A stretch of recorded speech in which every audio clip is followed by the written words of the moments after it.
Well, let us begin our meeting for Wednesday, August 26th. And with roll call, and so you have the, you're going to do all the secretarial role. Good for you. Not all. Thank you. Taking attendance for this morning, Mark Doyle, Yeah. Amy Bombardieri, not here yet. Jamie Pacone. Here. Tom LeCount. Here. Brian Berrien. Here. And Christopher Munn. Here. Okay, we have a quorum. Excellent. And conflict of interest disclosures, I know down the line, Amy has. Amy right there. Sorry, Emily. Amy, maybe we'll. Okay, Just, so roll again. Well. Marker. We're marking Amy present. She just arrived. Just arrived. Thank you. Mhm. So now we can go on Mhm. to conflict Final. of interest disclosures, which you're just in time to announce that you have a conflict with. What's an Elbow Creek, and then also, Locust Grove. is that on? Yes. Yes, I have a conflict with Locust. Okay, so that would be items 8B and then item 9A on the agenda. Love it. So we'll keep going then. So proof of meeting notice, I know that went out. Yes, Thank you. Again, no bills and communications. correct. And now we've got 2 sets of minutes to approve. We have minutes from the July 8th regular board meeting. I'll make a motion to approve. A second. Second. Good. Mark Doyle, Approved. Amy Bombardieri, Approved. Jamie LeCount. Excuse me, Tom LeCount. Amy Pacone, Approved. Brian Berrien, and then Christopher Munn. Yep. Great. Excuse me, was there a change to the name of the attorney Is that on that? Wow. that Sarah was referring to? So on the, And the lawyer. Counsel. Our counsel, that's. I think counsel for IBM, where it says Don Hubble, it's Dan Hubble. right, Which,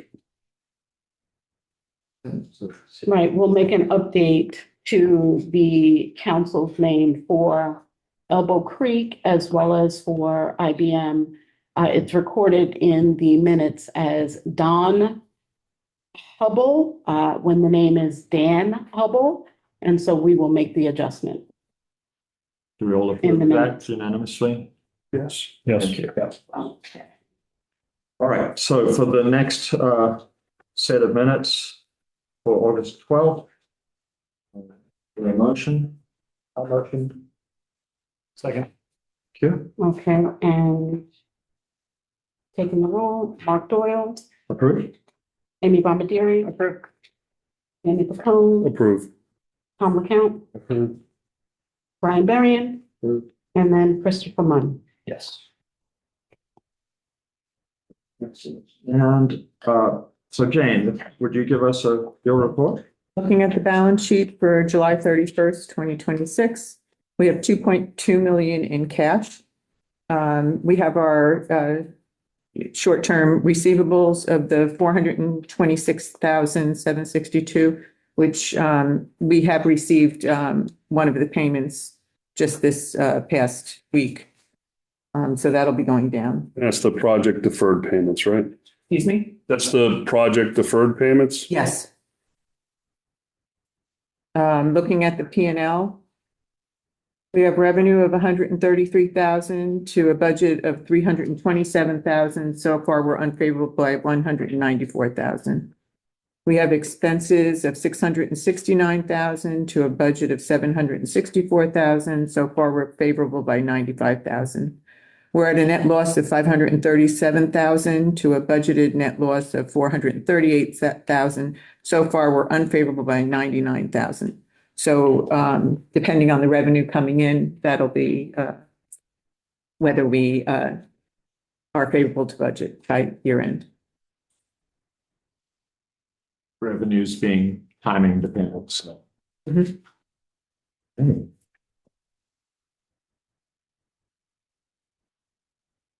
Well, thank you very much.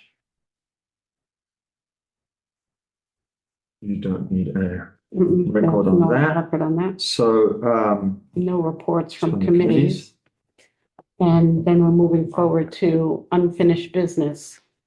Given that there are two projects for which one of the board members has recused herself, would the board chair like to reorder the agenda, placing the projects which the board member will be recused from at the bottom of the I agenda? think that's a great idea. Okay. Instead Thank of you. me sitting through. Although she does want to stay the whole time. I have to be here for the LDC though, don't I? Yeah, I mean, I think we can, You don't need me for the LDC. There- no, we do need you. Yes. Yeah, when- So why don't we just do the agenda as? I think so. Yeah, let's just leave the agenda alone since. Doesn't materially. Yeah, I was thinking the LDC. Mhm. Sorry, Amy. It's okay. If anybody wants coffee while I'm, You come here late and then you're like, I know. can you change the agenda for me? I know, I'm very. For the record, she didn't have to have She didn't ask that, right? I'm just being a smartass. Great, so continue on because first, do we have any members attending from the So for Grosvenor? Grassmere Soho House, we do have the project team here in person. I'd like to ask them to step Oh, in, excellent. and then also virtual, one more.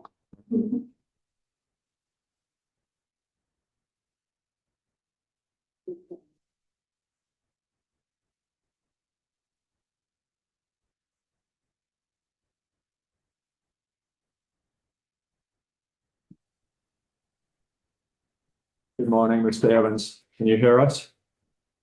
Good morning. I can. Thank you. Excellent.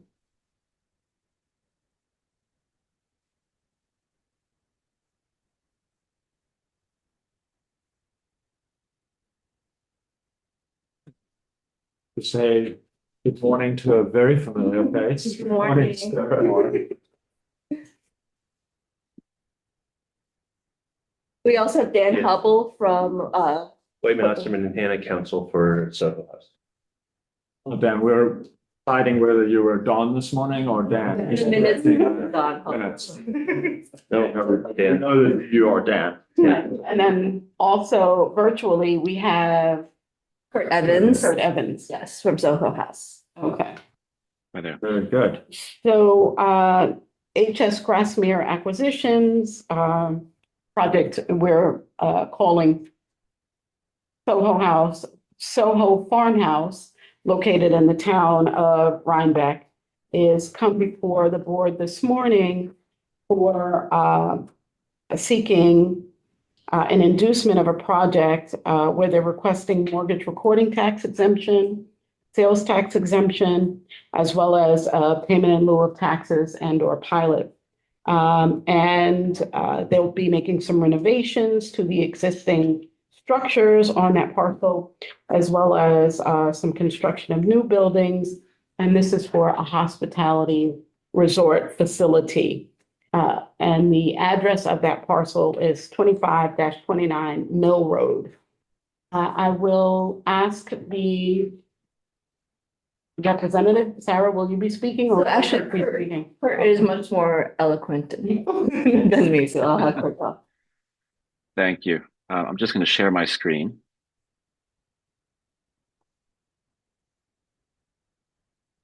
Can everyone see that? Yes. Yes. And of course, I just for the record want to say that this proceeding was tabled from prior meeting in July, so we had a presentation at that time as well. So this is presumably an additional information. Yeah, and some of it will be presented, what was A refresher. presented, a refresher, so. So thank you, Robin, and thank you to the board for hearing us again. It's nice to see everyone. So I just wanted to give you a brief overview of our project in the Hudson Valley in Rhinebeck on the historic Grassmere Estate.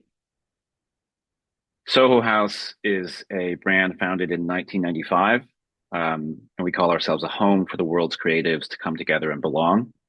Nick Jones founded the brand under the goal of bringing together people in the creative industries to allow them to share their ideas and build experiences and ultimately build businesses.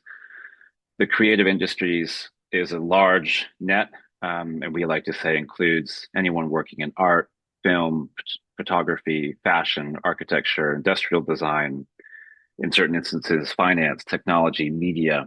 It's a very, very wide net.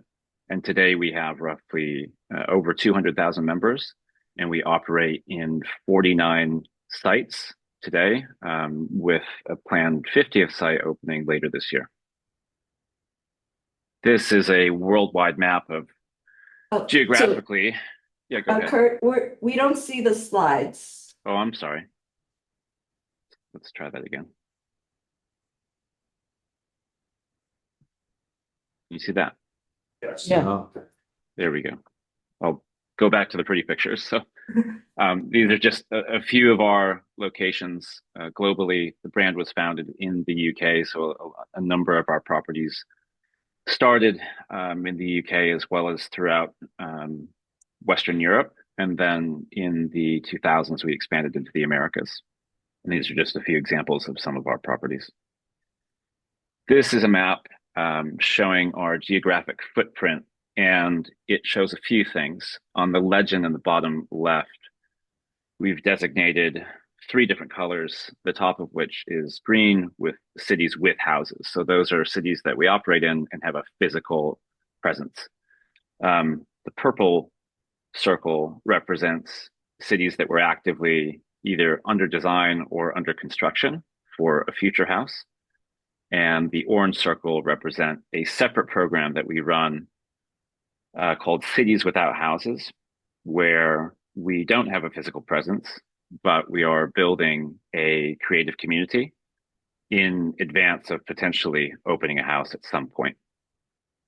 So as I said, we have 49 houses open today across Europe, North America, Latin America, and Asia. Our last house to open was Tokyo earlier this year in April, and we'll be opening in Cabo San Lucas in November. Soho House operates on 4 pillars. We have a reputation that is really linked to creativity first and foremost, but ultimately service and style. We are a venue, largely F&B format, but we do operate hotel rooms, and a design is a central tenet of the brand and always has been since Nick Jones founded it in 1995.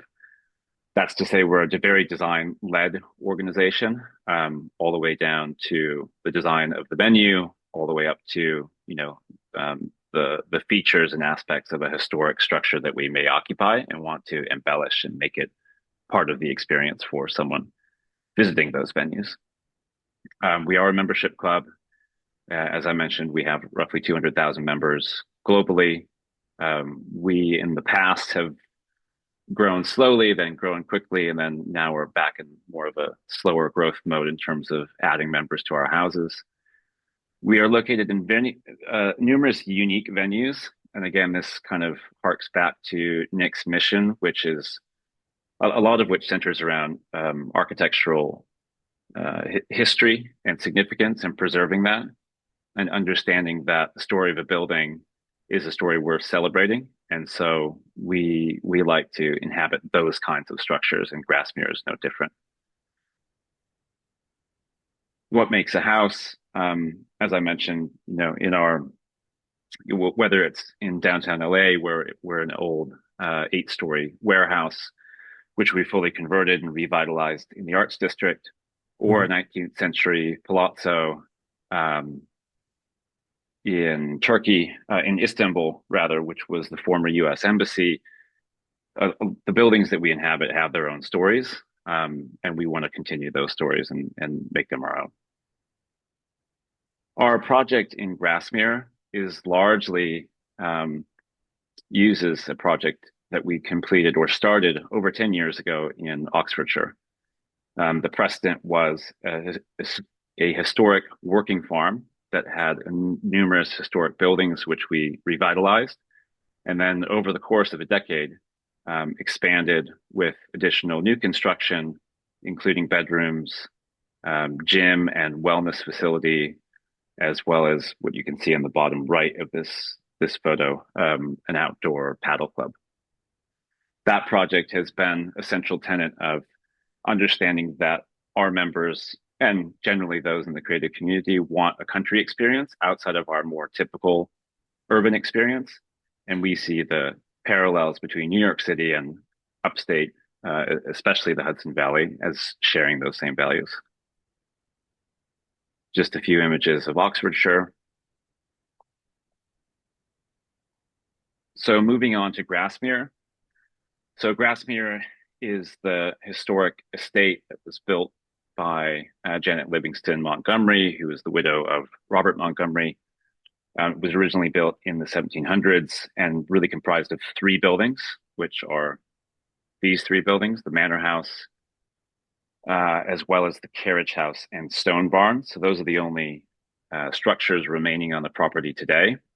However, the entire parcel is considered a historic landscape.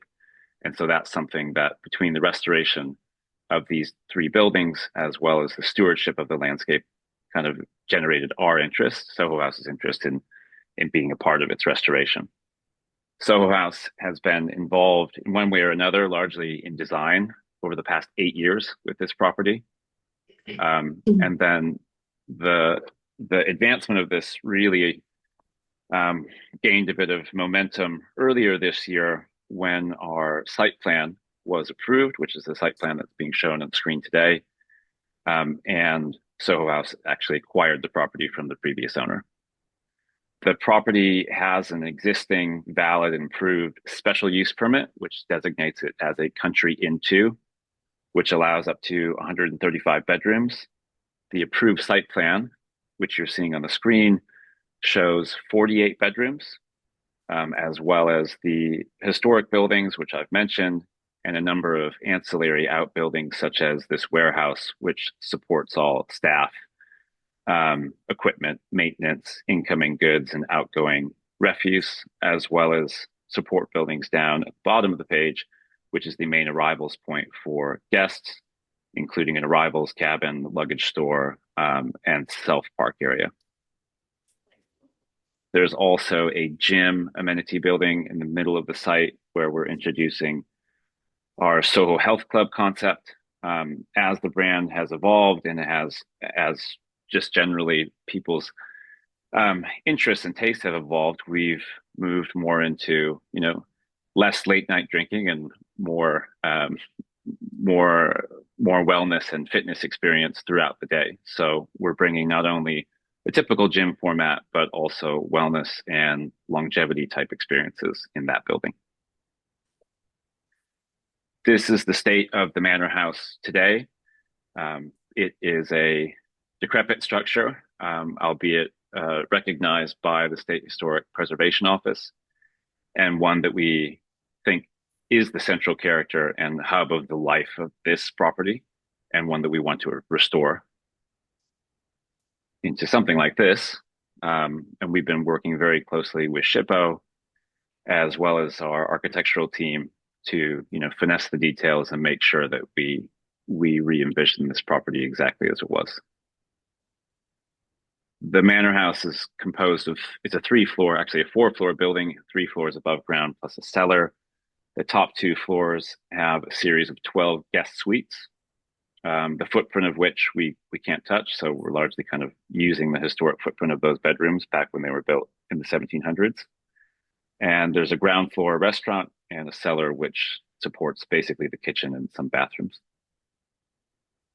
The 2 other historic structures are the Stone Barn, which runs along the central axis and then to the south with a view shed out across the meadow. And then to the right of that is the Carriage House, which supported this in an equestrian function back in the 1800s. In the foreground of this, I just highlight that those pieces of marble are actually the old manor house porch, which was so structurally inadequate that we actually had to disassemble it, or actually the previous landowner disassembled it at some point in the last 2 years. And so we've kept that on site in storage, knowing that we would put all these things back when we got the opportunity. We're re-envisioning the stone barn, and this is the view from the south looking north. So from the meadow with a new pool, and then ultimately into the interior of the stone barn, which is a very grandiose double height space, which would be the central social gathering place of the project. And then elsewhere around the property, we're proposing a series of new construction, cabins, modest, restrained, agrarian type style, which come in various formats, 1 bedrooms, 2 bedrooms, some of which can be conjoined for larger families staying with their kids. And this is just a view of one of those. And then just to show, we're also working on other buildings throughout the property, which are not nearly advanced on design, but this is a sketch of the Arrivals building. So in total, during the construction, we envision, and this is done through our economic impact study, in addition, or supported 1,100 construction jobs, and then annual jobs created. So those are operational focused during the first 2 years of full operations of roughly 1,400. This project in its current form, so that site plan that we've just reviewed, is roughly $200 million project, which includes restoring all of the historic landmarks. And then separately, those are all the things that we're doing inside the property. Outside the property, and as we would do anywhere, whether it's an urban site or in Soho Farmhouse, Oxfordshire, work with local businesses, local farms, local tradespeople, meaning mill workers, carpenters, artisans, during the construction or after the construction, to take elements from outside and bring them in and make sure that is, our property is really situated in place and has those ties to the local community. And the only final note I'll make is that this is our phase 1 approved site plan. We are in discussions with the town of Village of Rhinebeck about a potential expansion. That is not approved, and those conversations are very early, but nonetheless, I thought I would bring that to the board's attention.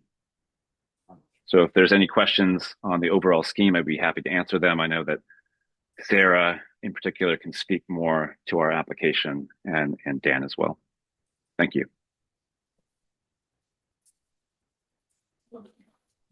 Sarah, would you sort of introduce yourself in terms of how you fit into the picture too?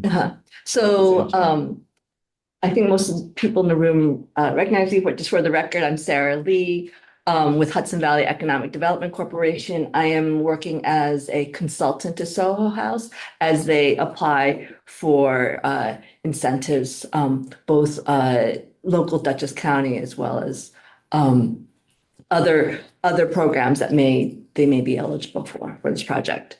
That being said, as Robin said earlier, they are seeking a sales tax exemption, a mortgage tax exemption, and a 10-year standard pilot under the Dutchess County UTEP policy. I think in your packet, very well summarized, is the staff had done an evaluation of the project as well as the MRB cost benefit analysis, which is very consistent with the economic study that we had submitted with our application. But yeah, and then I just wanted to clarify a little bit is that Soho House in the application had stated that they were going to create about a little over 400 FTE jobs, but on the slide he had over 1,000 jobs. Just to clarify that the 1,000 jobs is head count. Whereas in the application, we're talking about FTE because as IDAs, the application asks, and as the state asks, employment to be portrayed in FTEs versus headcount. So at the previous meeting, we'd, tabled and asked for some additional information. And so let's just go through what we have in front of us. Absolutely. In the prior meeting, the July 8th meeting, the application was tabled, as Mark indicated, to allow for time for a reasonableness study to be conducted by our third-party consultant. That study has been conducted and is before the board in their board packets. It's also available on the IDA's website. And the reasonableness study speaks to the benefit or not of the project to the county as well as locally to the town of Rhinebeck. And as such, an analysis was conducted on the requested abatement for 10 years in accordance with the IDA standard UTEP. And just for the record, to explain what a pilot is and isn't. Most people are thinking pilot means there's absolutely no taxes paid on a project that receives benefits from an IDA. A pilot is, in fact, the base assessed value that is on the tax rolls for a property continues to be paid by that project owner, that property owner. The value above the base assessed value that would reflect if the project was completed at the present time is the amount that is being abated or suppressed for a period of time until the project is completed. At which time, once the pilot ends, the project goes back on the property rolls at a full 100%. And at that time, the parcel is reassessed and the property owner then pays the taxes at that value at the time that the parcels and the properties come off the pilot. Yes. Just to clarify what you just said, the pilot doesn't come off when the project is completed, the abatement, in terms of construction. The pilot comes off whenever the end of the pilot. It's just from when it could go from when construction starts to when construction ends, or when this, it's based on the assessed value above and beyond what it was before. So it's not about project completion, there's a timeline, right? When the pilot ends is when the project comes off the pilot. The project comes off the pilot. Correct. Right. Correct. Okay. Correct. Because So- you said completed, and in my head, Yes, many and it people makes might sense. equate that with Yes. construction. Correct. Which that is not what you meant. So, And it makes sense to clarify things so much. I also, maybe I was wrong, so I'm confirming, I'm just confirming that. That's why we have these discussions. Okay. Yeah. As such, did you want to? No, that's good. Okay. On the Camoin report, Mhm. then the second thing was a letter confirming from Dutchess County Tourism, using the wrong destination. Destination Dutchess. Sorry. And Elaine would do me on the spot. But anyway, confirming that this is actually a tourist destination because we do not support hotel applications as a rule. That simply hotels that simply provide accommodation for the people coming in and out without there being, in this case, you want to speak to that, so. Yeah, so I just want to clarify a little bit. So under general municipal law, retail is not is prohibited. Yeah. And hospitality projects are in that gray area.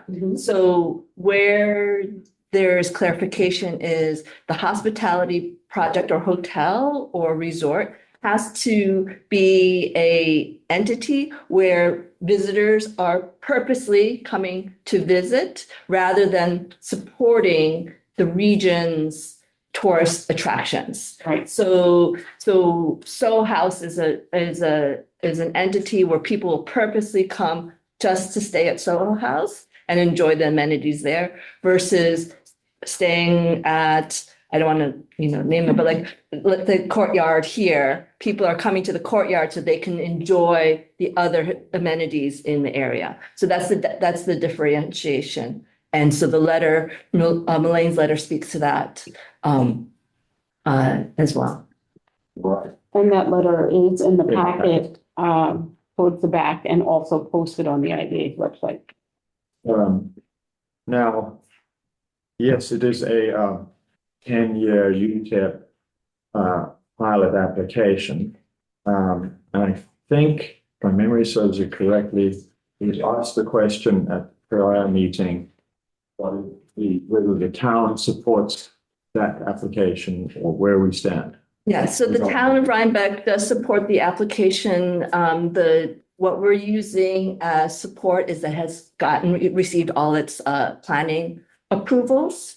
And so that they have moved forward. Also, too, as I will state, is the town of Rhinebeck is right now considering a potential moratorium on hospitality projects, but Soho House has been excluded from that moratorium should it move forward. And so I would kind of propose that is also showing support for this project moving forward. That's good.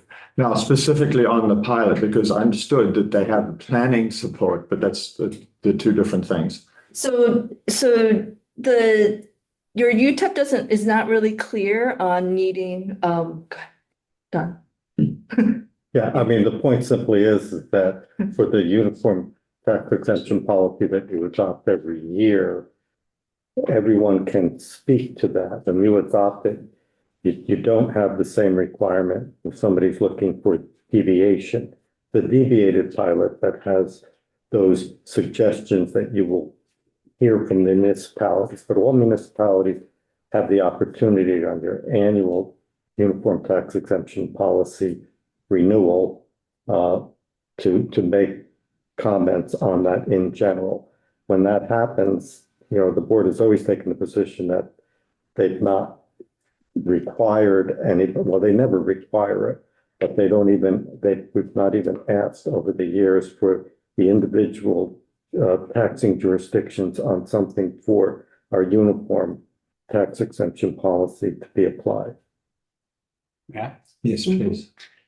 Have you requested a letter of support for this project before the IDA from the town of Rhinebeck? Or Village of Rhinebeck? You're in the town of Rhinebeck or Village of Rhinebeck? From the town of Rhinebeck? We have not, because the UTEP policy does not require a letter of support. That's it. I would say, yeah, that's the answer. That's That's the answer. I mean, have you had any communications regarding this pilot with the town of Rhinebeck that we should be aware of? So the town of Just Rhinebeck. for our own edification. Yeah. So town of Rhinebeck is aware that Soho House is is coming in front of the IDA. They've just remained silent on. And when you say town of Rhinebeck, do you mean the town of Rhinebeck Planning Board? Do you mean the town of Rhinebeck Town Board? Town Board. Town Board. Yeah. And this isn't yet at the stage where we've given notice for a public hearing yet, but when we do, all of the Circulate into that, municipalities right? will No, I understand. It's just, the question was not answered, so I just wanted the answer. That's fine. We're also at the inducement phase of this project, so. So Very, very good. I also have a question about the Camoin report. This is relatively new to the organization, is my understanding, or, I mean, how long have we been doing? We've been doing it. We've been doing, We've been doing it for many years. Sorry. Come on. As a part of our. We use Come on, but this specific report. So I will give some context and history to the reasonability study was created. The Dutchess County IDA requested Camoin to create a reasonability study because at the time the IDA, I still say we, sorry. The IDA was seeing more housing, commercial housing projects that were asking for a deviated pilot. And it was a way for the board to gauge whether commercial housing projects asking for a deviated pilot, if those incentives were reasonable within national norms. So because there was there wasn't a clear grasp or understanding that whether commercial housing, because they choose rent, they charge a rent, whether incentives were necessary or not. And so the reasonability was a test to see within national norms. So that being said, in this case, because this is a hospitality project, not a housing project where it asks for rent, it's not a good, if I could be so bold, a really great fit, a reasonable study. I would say an economic impact study is probably a better profile. But that being said, a reasonable study has been done on this project. It is trying to put like a circle piece in a square box or whatever that or I don't know what that is, square piece in a circle or whatever. But because again, this is also asking for a 10-year, the standard 10 versus a deviated pilot. And this is not a housing project, which a reasonable study is looking at housing and not, hospitality. Okay, I mean, I'm looking at this and as it seems like you're talking about an economic impact. I mean, the vast majority of projects that could be submitted to us are going to have a positive economic impact on the county and the locality, presumably. They're going to hire some people, they're going to generate some tax revenue, they're going to generate some property tax revenue now or in the future if there's a pilot. So, why would an economic impact study on its own, when the idea is considering whether it's worthwhile to induce or whether it's worthwhile to, provide an incentive? Yes. Why would an economic impact, obviously it needs to have that impact, otherwise it's not worth doing at all. Yeah. But, my understanding is part of our guidelines is that, there has to be at least a belief or an understanding that this is necessary for the project to move forward. Yeah. Why would a pure economic impact study, be a better gauge than something like, this or something else? Well, so economic impact studies also measure that. Mhm. So it incorporates whether it has a positive impact on the community, but also whether a project is necessary. So it's really in the back end, because the data that they're asking for in this reasonable study is not necessarily because this is for housing, so it asks for rent, right? Mhm. And Soul House is not But that's the revenue. That's the revenue it's generating. So Exactly. So we were able to fill it out, but there is a little bit of like. Well, you couldn't do this for, I'm trying to figure, like, you couldn't do this for an Amazon warehouse or something like that, because there wouldn't be a rent aspect to it like this. But would we request something like this? Well, it's a return on equity results from any business, so I think that is a number that we're seeing in the reasonability study that doesn't come through on the impact study. Simply by definition, impact is about impact. Yes. So we're trying to understand the business aspect of this But application. we're not planning to necessarily, we're not planning to only do these kind of studies on housing. No, Well, Right. but- that's why we asked for. We would be doing it for other things as No. well, right? Absolutely. Yeah. Like, I mean, or hospitality, but we would do it potentially for warehouse or Right. for other things. Yeah. I would think that this would be valuable. Valuable. And what we're looking to design with Camoin is something that gives a holistic picture Yeah. for a good deal of the project, something that is more holistic than just Right. what we're doing right now, reasonability for certain things, impact for More certain things, information for us. something that exactly that can be used for almost every project that comes through. So we want something that's more generic. Right. So that's under design. But I was getting the impression, from the applicant that this was not something we should really be considering because it wasn't housing. But I feel like it is more of a, Yeah, so it's, it gets- it's it's not close. will be all, but it's more information for the board to consider. Exactly. I would say, I didn't mean to say, that it's not, but it's just to understand the origin of the report Mhm. and that it's not a, like Robin said, a more general, holistic, a report that it was specifically designed for housing. Mhm. So that the information they ask for that is for that. But as Robin said, you are designing a different report that will give you, a better Yes. snapshot of that. But but the information in here, I would say, is, valid to be considered, but. And as we are evolving, so just for the record, for some who have not joined or who have not participated in an IDA meeting in the past, Sarah Lee is the former CEO and executive director of the IDA, which is why she does have so much information. Institutional knowledge. Exactly. And so I have been using the foundation that Sarah has created and building upon that so that as we get more and more interesting projects, this is outside of the norm of a project that we've seen before. And so as such, we've got to, we've got to evolve and it's like the ground is moving as, we're evolving. So, Right. so the conclusion of that is, if there's additional information that the board has needed, we'll go back to Camoin and ask for a more stringent report, which, because we're only at the inducement phase, right, which means is the board enticed enough to move forward with voting and saying that this is something that we want to consider providing benefits for. Right. Good. So, That's the phase we're at right now. Yeah. exactly. So let's look at the, the facts The as nuts and they bolts, stack right. up that we have in front of us. Right. Right. So one other question about this report,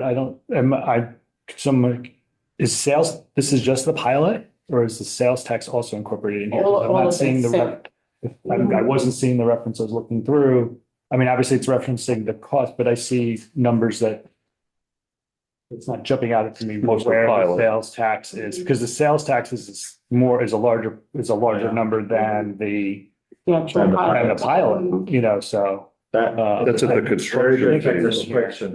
Right, but I'm not sure if it's factored in. Yeah. Right. You know what I mean? I just wanted to make sure because that, that could impact what these numbers are. Because I see pilot payments, I see, tax revenues and I see pilot payments, but it's not jumping out to me where the sales tax is incorporated into this project, which, certainly have an impact on the applicant and obviously the municipalities, but Because as it stands, the report shows that there's not a massive difference between having a pilot and not having a pilot. But that report, as you point out, this is really appears to be taking into account just and that was the question in front of us, is there a pilot or not pilot? But Right. still the taxes are part of the sales tax. And so going back to the origin of the report was to look at deviated pilots, Yeah. not as the whole, not as the package of incentives.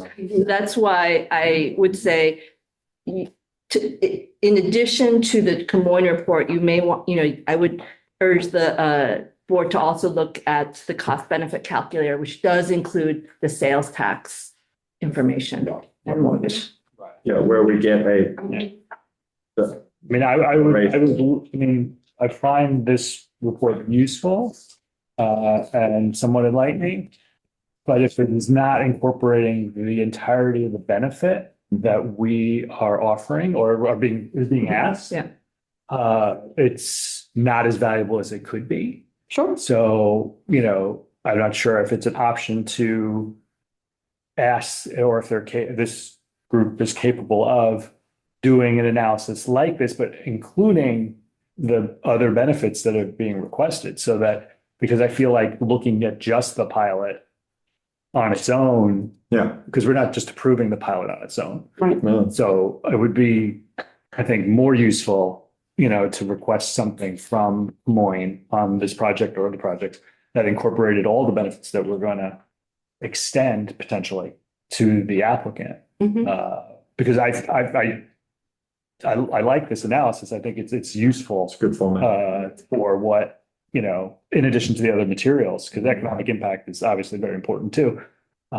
But is that something you can, as a board, request for them to work up and add to their report? Well, that lends to my We move forward with an inducement. Well, no, that lends to my previous comment, which is I'm in communication and conversation with Camoin about developing something that is more comprehensive that can be applied to a greater majority of the projects that we now receive. Something that, the staff and I are, once an application comes in, we order, and I'm just giving it a name that we're using as working now, a fiscal analysis report. The fiscal analysis report takes into account the entirety of the application, all of the components, whether there's a deviation request for the pilot or not, whether there is sales tax and mortgage recording tax solely, whether there's the three components together, and whether there's the three components deviated. So something that will allow for us to then, when we ask Camoin to run a report, they take into account everything so that we're presenting a more comprehensive.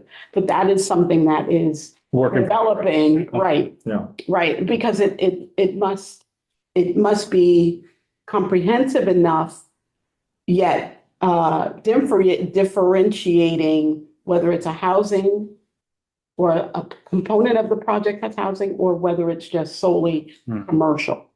And then what are the different labels that we then order from Camoin, and the different price points as well. So, all right. Yeah. So it's not, just a simple. Actually, the stated purpose of this report does not pick out only the pilot. So within the stated purpose, they could easily include those other taxes.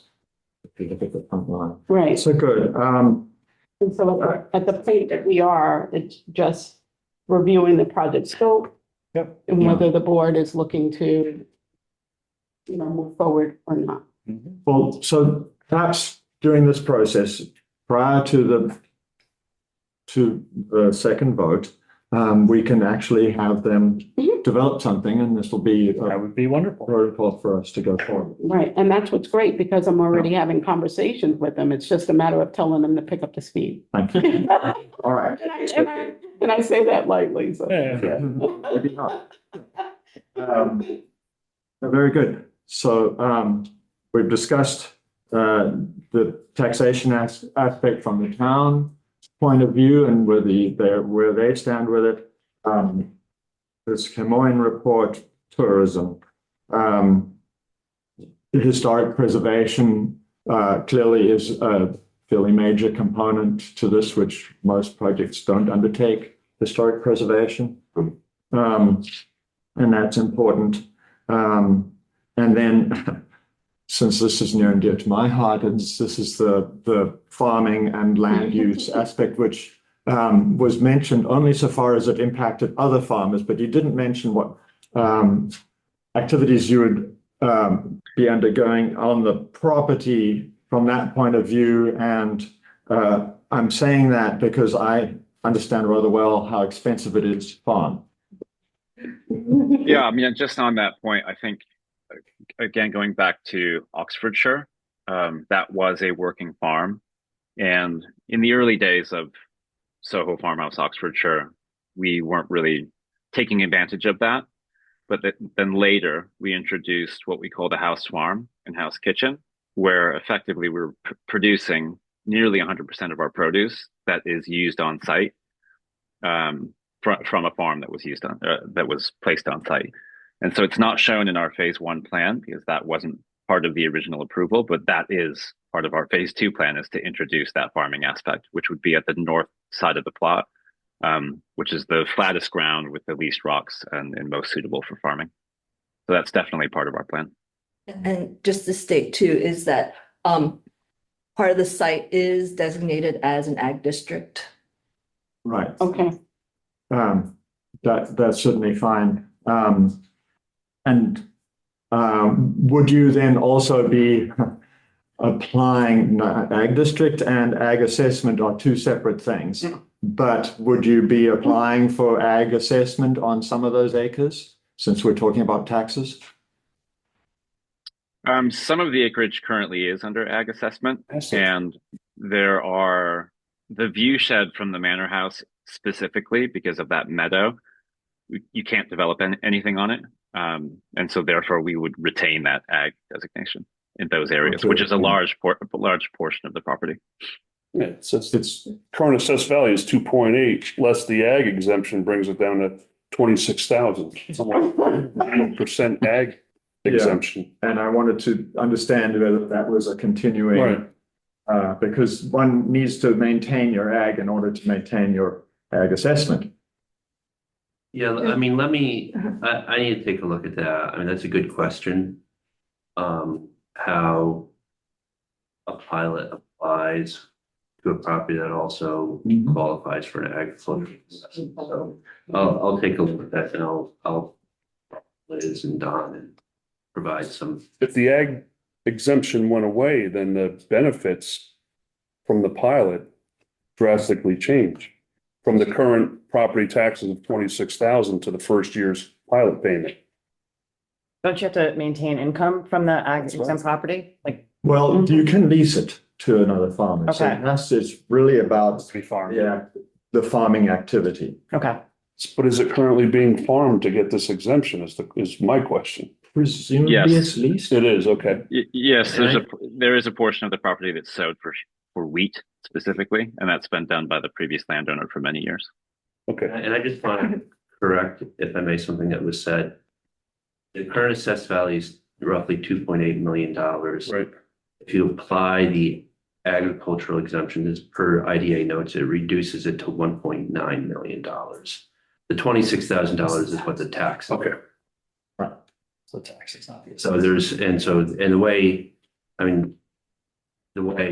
think the chair understand, the way ag assessments work is the state farm and ag markets publishes a statutory assessed value for land that's used in active agricultural production based upon type of soil, and your exemption is the delta between what your land is assessed at and what the statutory amount is. Whatever that delta is between the two, that's your exemption. So when you look in the rolls, you'll have a $2.8 million assessed value, but then go to the right a little bit and you'll see it listed out: county, town, school district, taxable value. And the taxable value presumably is 1.9. Right. Let me just look at this. I have to look at, and I have not looked at, the interplay between the agricultural assessment exemption and the pilot, and just see how that works out. Because we may also need to then to preserve, if we may need to Subdivide. Oh, well, no, not subdivide. No, we're not. No. No. Stop those land use words. That's not your jurisdiction. No. I think what we may need to do is just take a look at the estimated new assessed value and factor in, we might need to just kind of like mechanically factor in the ag exemption to make but I think we can work through that with IDA staff and council and come Absolutely. up with something. But I'll take a look at that. Presumably it will be, I'm sorry, Don, presumably it would simply be under the pilot. I don't think the state provides for a mix of the. Well, I was going to say, the way that we usually draft it is that they're going to pay 100% of the taxes that would have been levied on the facility at the base assessed value. And so here that won't change. We have the base assessed value and they are going to pay 100% of the taxes. We just might want to add something that assures that anything that they would have been entitled to by virtue of the ag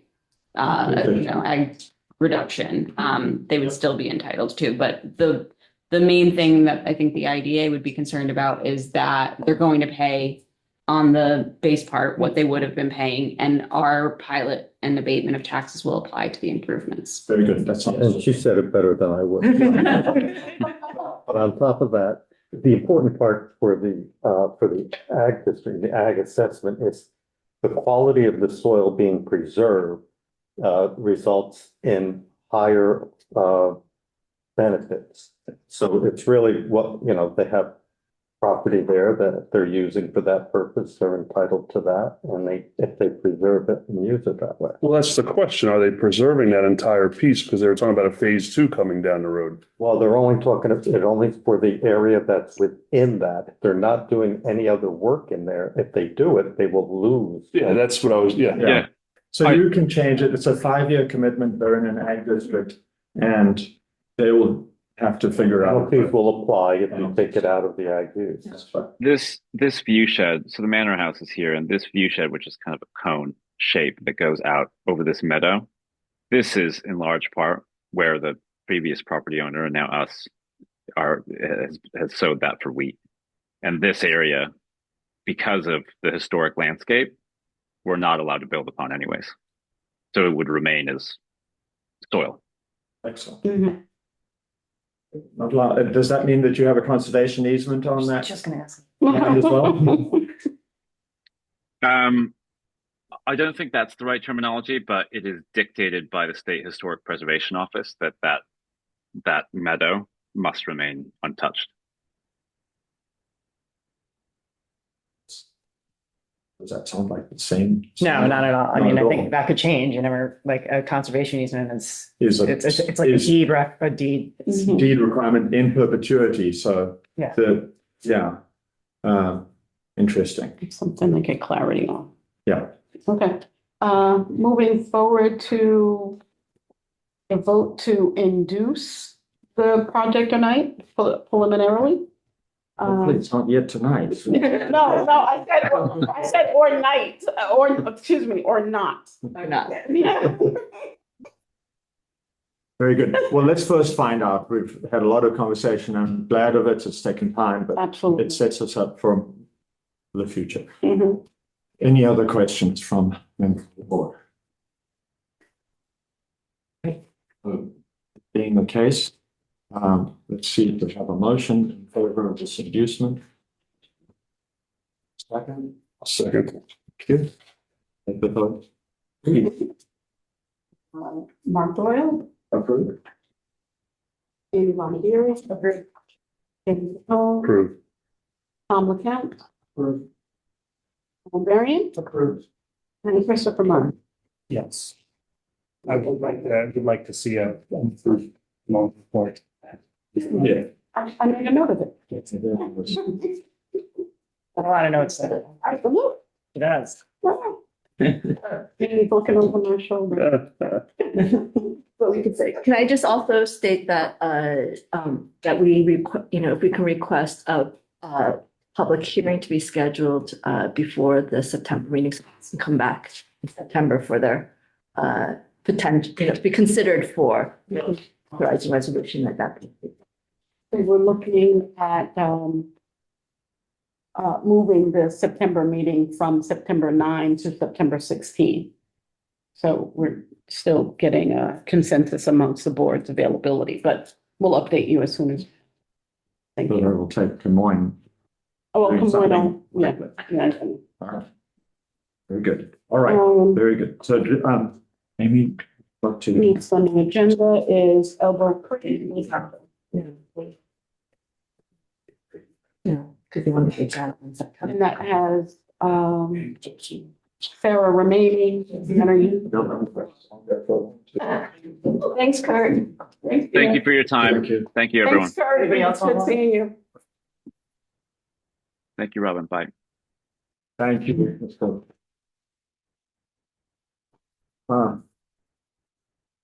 Right. Good morning, Lauren. Good morning. Do we have anybody else? Good on with morning. us? So Guests, you're, I'm also just me and Sarah, yeah. representing. You have me again for another project. well. Um, Sarah has extended the range of business quite dramatically in the last. Very good. Would you like to fire that up then, Robin, when you're ready? Absolutely. Before us today is Elbow Creek LLC, Crofton News project. We have Lauren O'Neill present virtually, and then Sarah Lee, who's representing the project on behalf of the Hudson Valley Economic Development Corp. As the board recalls, Elbow Creek came before the board in July. And at that point, the project was tabled, subject to a Camoin study, which is in the packet, also available online. Elbow Creek is requesting sales tax and mortgage reporting tax, as well as a 10-year standard UTEP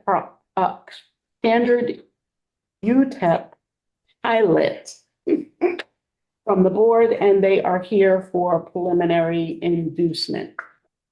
And with that, I'd ask either Sarah or Lauren if they'd like to introduce the project to the board. Lauren. I'll start. So yeah, good morning, everyone. Lauren O'Neill on behalf of Elbow Creek. This is an O'Neill Group project. I did present the project last time. I'm just going to ask the board if you guys would prefer I just do a quick summary, or do you want me to go through the slideshow again with pictures? I'm not sure what everyone's recollection is. A quick summary. Quick summary, great. Yeah, so the Crofton Muse Elbow Creek project, I'll just quickly show. Oh no, I didn't click share my screen. I don't know how I'm so bad at technology. Share. Here. Great. You guys can everyone see that? Well, you haven't yet changed over to your third screen. Oh. Oh wait, hold on. I found a better way to do this. Well, now we can see your screen. Oh, now we can't. I think this is what you want to see, correct? Yes. Great. Okay. So the Crofton Muse project is located in the town of Hyde Park. We are, as Robin stated, applying for mortgage tax, sales tax, and the standard 10-year UTEP pilot. The project is slated for 249 rental residential units, so 248 rentable and 1 super unit. It's a large site. It's a 55-acre site. Additionally, it has a 23.5-acre resource protection area that will stay in its natural state permanently. 9.5 acres of that are nesting habitat of the Blandings turtle, which is a state-listed threatened species. And we will be funding and monitoring that habitat for 20 years, as well as giving New York State DEC access for the study and wildlife management. Both of those are secured by recorded New York State DEC restrictive covenants and included in our DEC permits. It's a ground up construction of, it would be a cohesive residential campus. This site's been long vacant. Prior developers have began and failed to finish the project based on financial constraints.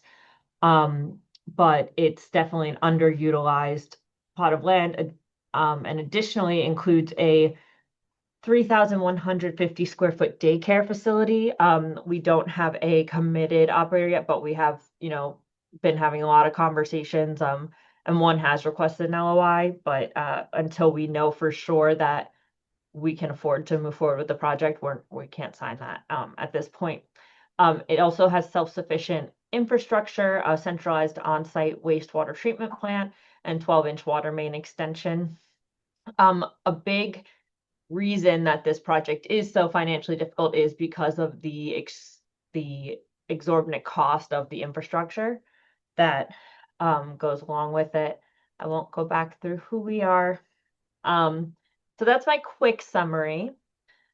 I can go into any more detail. I did want to quickly address some of confusion that I may have caused in our original application. I know a lot of it's been fixed now, but I did put in a 15-year, I called it the pilot schedule, though only 10 years applied the abatement and the last 5 were at full taxes.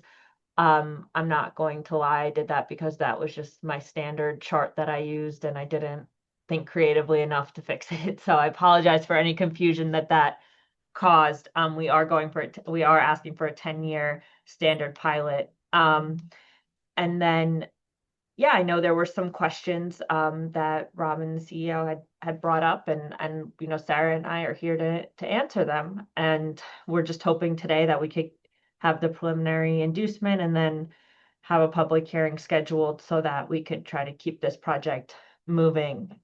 Since we were last here, the Camoin report was completed, I believe, and reviewed. And then additionally, we did have a New York State grant application that was submitted for some of the infrastructure costs. It was submitted by the town. It doesn't, fully close the gap as needed. But it did receive unanimous vote, just a show of town support in trying to help move this along and their need for it. And with that, I'll hand it over to Sarah and Robin and the board, the in-person group. And just to orient you again, as the staff and I were flushing through the application and working with Camoin, we realized that the application stated 15-year pilot, but the breakdown was only 10 years. And so the Camoin report was initially run for 15 years, which you have in your packet. And then Camoin went back and restructured for a 10-year pilot, which is what the applicant is asking. And so, which is why you have 2. So the second one is actually. So the 10-year one is the one that. Go to page 3, it'll say 10 and 15 on page 3. I assume that was just a duplicate. So with everything really evolved over the last 2 days, and given that we weren't certain at what point the board had been reviewing the documents, we wanted to make sure that we didn't remove and replace, and so we added 2 Well, so that it answered the question. But for the record, Elbow Creek is requesting a 10-year standard. Yeah. Okay. And so upon whatever the board determines today, we'll go back up on the website and take down anything that references 15 years and update our records accordingly. Yeah, I did Good. submit kind of an addendum to that exhibit to hopefully help guide that conversation a little better. Another issue was my formula for the the value of the pilot was incorrect, so we've adopted what Camoin and the IDA found to be the correct value of it in that addendum. I sent it yesterday, so I apologize if it's not in the packet.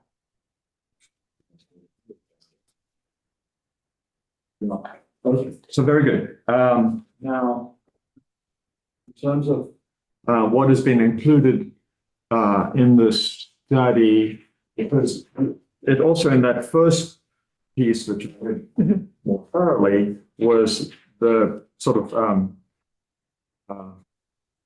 the term was used, reimbursement of equity over the period of 15 years, just sort of standard I'm not familiar with, but I was interested in whether all of the costs, in other words, the infrastructure costs, because you've clearly had a lot of expenses to get you to this point. Are those included in this Camoin study that you know of? I'm sorry. I wasn't, So that's I wasn't listening. maybe it's I'm sorry. I missed a You're saying the costs that have already been spent. Yeah, these larger infrastructure, because I understand they were somewhat independent. Anything that was spent on the project to this point is not included in the study, will not benefit from. It is the cost moving forward that the pilot, the sales tax mortgage will apply to. So as part of that moving forward, they still have very significant infrastructure costs, such as putting in a wastewater system. Also, the Department of Transportation, Lauren had referred to before, the Department of Transportation has required the project to do some road modifications for the project.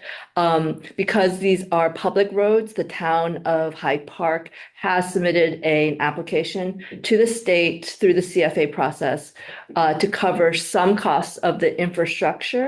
But again, we won't know the results of that grant until December of this year, whether they will receive it or not. So therefore, that cost is also not included in here.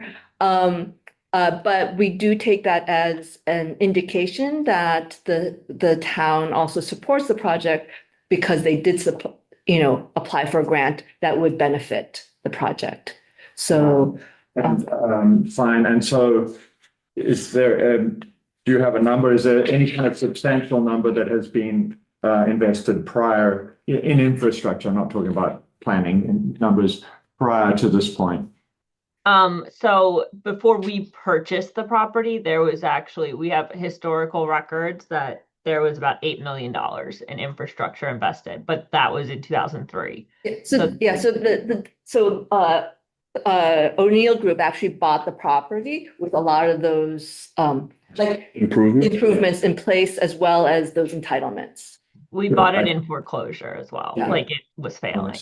Yeah, we had to re-go through the entitlement process though, because wetlands limits had changed, that we lost some units, but so it is a different project than that was originally. But yeah, there was substantial investment before 23 years ago, and then that investment has gone to waste to date, but it's not factored in anywhere. Yeah. So the narrative had some allusion to that, and I just, that's good. It's part of the equation, that investment. So carry on, Robin. You're at a point of no. No, I wasn't adding in anything. Okay. Just. Very good. So other questions while I'm thinking about them. These are all 249 market units, correct? Correct. Market rent units? So Hyde Park doesn't have any affordable or workforce housing policies? They do not. They are contemplating. As most are. Yes, but they have not enacted any policy to date. They are a pro-housing community, a New York State pro-housing community, but they do not have an affordable policy. Oh, it's much needed units on. Yeah, that property, I've grown up in those woods, been back there 1,000 times. It's gonna be great to see something actually go in there. Yeah. Have that area developed, so. Yeah, and additionally, the childcare facility, New York State has designated that area as what's called a childcare desert, actually. Crawford Desert. Mhm. Yeah, I believe I'm sorry, I'm mixing my numbers. I don't know if there's 3 children for every 1 spot in childcare or if it's 6 children for every 1 spot, but it's one or the other. What is it, Yeah. Sarah? Sorry. It's 3 children, 3 children. for every 1 spot designates you as a desert. It's pretty bad. Yeah. Now, to take your question a little bit further, Jamie, the affordable housing component, because it's obviously a discussion in the larger community, and it's an ongoing source of public comment as well. So Amy's not here to help with this, but we are working on internal policy to drive our mission forward on that, but it's not complete yet. But to sort of put out the conundrum a little bit, and Jamie will help me with this, is that at the same time as we want to promote affordable housing, we don't want to put into place a policy that is also sort of restrictive and disencourages. Right, builder prohibitive. Prohibitive. So maybe you can speak a little bit more. No, well, we're trying to have our committee to try to help the Dutchess County Trust for affordable housing, to contribute from projects that come through our board, some type of contribution towards that housing trust that the county has. And every time we come up with something, it's kind of blocking, possible incentives for builders to build. So it's a very delicate situation. But there was an article that you sent us from Monroe County where it kind of shot down any incentives for affordable housing because they said all housing is necessary, correct? Yes. And that's an interesting article we should circulate. Yeah. It's saying whether it be affordable, workforce, or market, any apartment in our region is needed, period. Yeah. And our county report indicates exactly the same. Thousands The need, the entire market that makes a difference because it's all like on an elastic band. One affects the other. And I've lived through 2 where we've had affordable housing generated in the city of Beacon. It was welcomed with open arms because of the gentrification and the cost rising for area residents to stay in the city of Beacon, where I now reside in Pauling, and they built 48 affordable units. And it was outraged that there was going to be those types of people living in those 48 house units. And they just didn't understand that they're regular people that just can't afford some of the new markets. And there's a lot of housing going on in Pauling lately where the rents are $3,000. So, it's also educating the public on what affordable housing is. They had a negative perception on it in Pauling. Yeah, no, I think, it's a long, it's been around for a long time. Yeah. And you've seen people, try to change the name from affordable housing to workforce housing to middle income housing, so that to try to limit that. But it is a real thing. And but I do also agree that all housing is needed, especially, in the Hudson Valley. And the formula was also difficult to calculate affordable housing, using, the median income of the county and certain demographics and outlying areas of the county. It's difficult. Yeah, it's difficult. Not only the determination of that, but also then I'd say the follow-up, right? The confirmation of that, right? So who then confirms whether the resident is still eligible for affordable housing, all those things. It's a very complex problem. It's very complex. And typically where the property manager bears the responsibility of collecting that data from the renter, it's then there's no pipeline to take that information from the property manager level to then filter it out to all of the agencies that are dependent on that data. So Especially like Camoin doing economic. Correct. For, Yeah. Correct. Yeah, And the data tends to be outdated, you Yeah. know, the AMI percentage changes far more rapidly and the income ranges changes far more rapidly than when we're able to timestamp the AMI in order to use against, you know, incentivizing a project. Yeah, and just to kind of further that is, we are seeing nationally those communities that were very aggressive of building housing and did not necessarily have affordable housing prices are seeing a decrease Yes. in rental and housing prices. oh, Austin's. been- Austin is a great example. They are 30% crash. Yes, and they had a crash. Because of, Yeah. supply and demand, and now have Exactly. more supply than demand. Exactly. So, and that's, housing does act on that, how, supply and demand. So, this is something that came out of an old pattern report, but, today's market rate housing is tomorrow's affordable housing. Yes. Because it has to be able to compete with a new product and so the best way to compete is to lower the rent. So. Now, I didn't ask this question of the Grassmere House applicants because they're an international group, and I assume they have capacity that that is not as local. And this is, albeit a smaller project, is still a large project, almost $90 million. And that is, we've heard this before. I'm winding up my Your pitch. and it's about access to finance. And so, to what extent does having a pilot make a difference to the access to finance for this project? So it's the difference between getting financing and not. I think that this is just especially, so we work more with community and local banks than, some of the maybe bigger developers who are more national. We're really concentrated in the Hudson Valley, New Jersey, and to some extent Connecticut.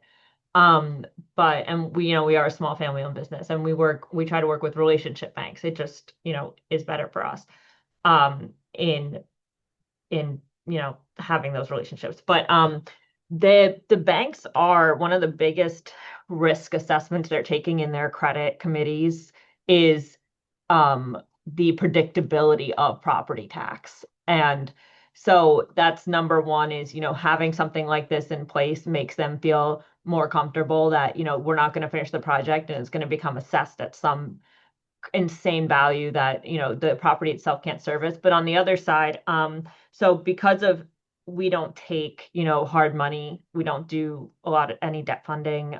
We just, work on a conventional bank stuff. We're skin in the game, at least 25% on every project for HVCRE regulations. And then the bank funds typically 75%. Any loan we take out has to carry out what's considered a 1.2 DSCR would be the lower end, right? So it means it's a debt service coverage ratio. So your income needs to be 120% of what you need to pay in debt. And that's so that after NOI, so that is so that the bank again knows, there's no reason for you to walk away. If you're under a 1, you're just going to let the project die because you're not making any money on it. You can't pay the bank back. You're not going to pay them back. This project without a pilot operates at a 0.98 DSCR, meaning there's no money after we pay the debt. There's not even enough money to pay the debt service. So no bank would commit to funding this. That's the 1.2, I think, is the lowest they can go under. They have their regulators, right? On the national side, the federal financial regulators won't let them lend less than that because of, all of this. I think this was all Dodd-Frank. I don't remember, but the answer is we can't get financing without a pilot. No, that was one of the most better explained answers thank with you. the debt ratio and the banks being nervous of the escalating municipal taxes. Mhm. But Yeah, on the it's other one of hand, their biggest, like, it's the first thing they ask every time is, do you have a pilot? Do you have some kind of agreement in place? How can we be certain that the property can carry the taxes? on the other hand, towns are relatively assured of the income, the tax Right. income. Fixed- So, fixed. so it seems like it might be, in fact, a little bit of a positive on both sides of the equation. Marriage. Beneficial relationship. Yeah. Yeah, you always have to look at the no-build alternative on the downside. So Yeah. they get nothing, right? Very good. So, I would motion to move this forward. I'll second. okay. Okay, taking the vote. Mark Doyle, Approved. Amy is refused, Jamie is home, Approved. on the count, Approved. Brian Gillian, Approved. and Chris Plum. Yes.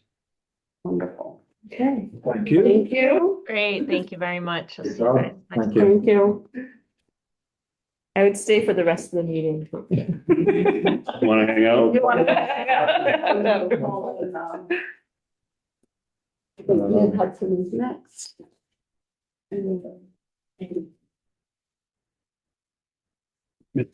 These at this point.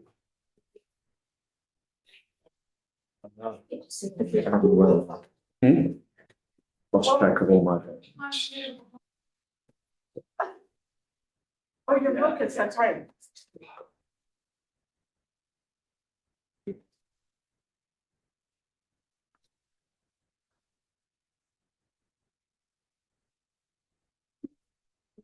Good one.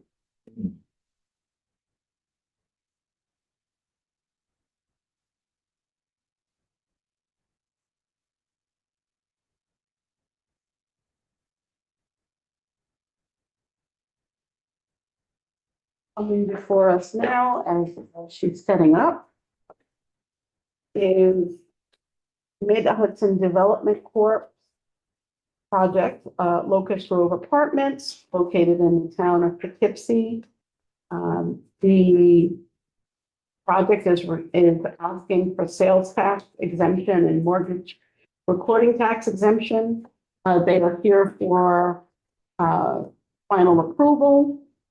Yesterday, we conducted the public hearing on behalf of this project. The public hearing report is attached as an addendum.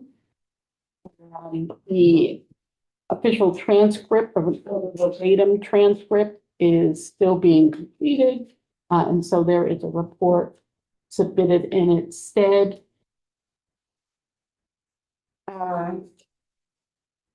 We have Jocelyn Young. Jocelyn is out, we had a conference call, so she had to be out in the car, so I'm Kelly Lible. So Kelly, Kelly's here. Kelly's here. Oh, so Jocelyn's not gonna come. Okay. She's on a conference call, so Oh, Kelly's here. today. Yeah. Everything is always so quick. And so I just want to ask you to give us a quick summary of the project. Since this is at the final stage, then we just want to reorient the board as well as public. Yes, up to this. So thanks, Kelly. Very quickly, this is a project located in the town of Poughkeepsie.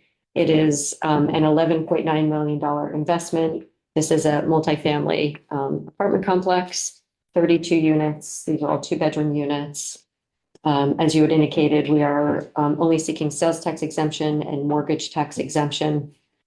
This project will, of course, create much-needed housing in the town of Poughkeepsie.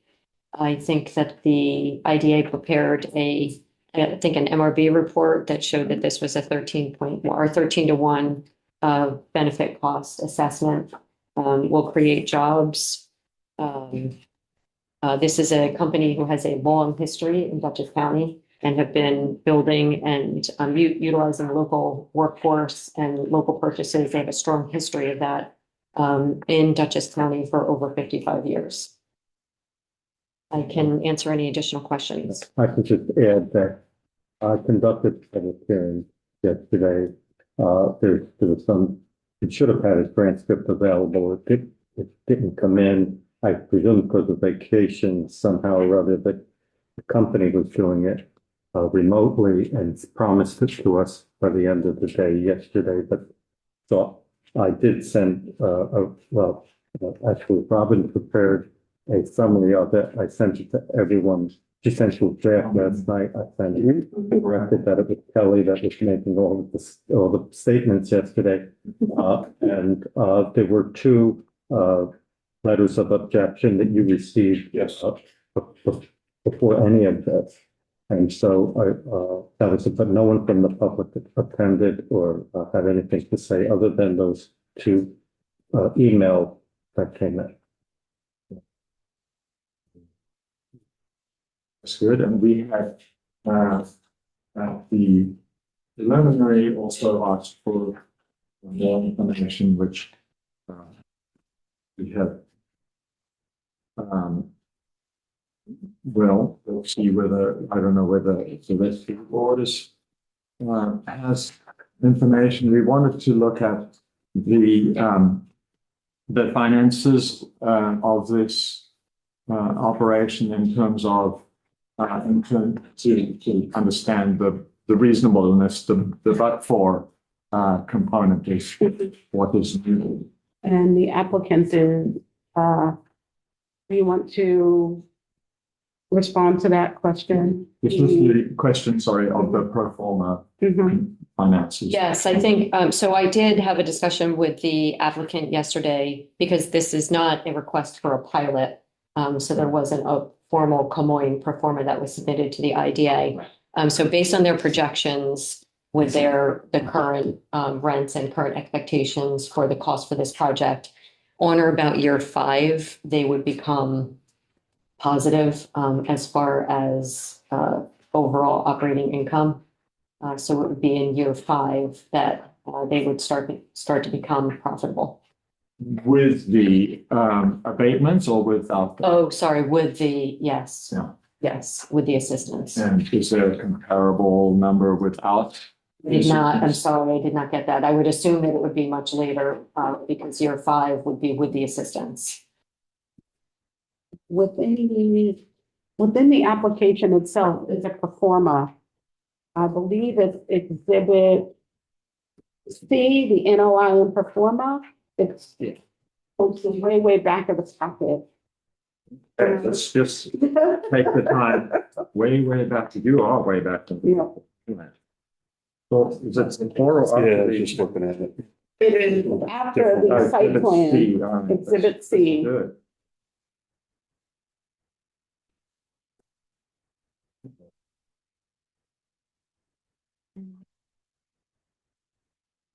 Well, that's not, so this is sort of an income statement.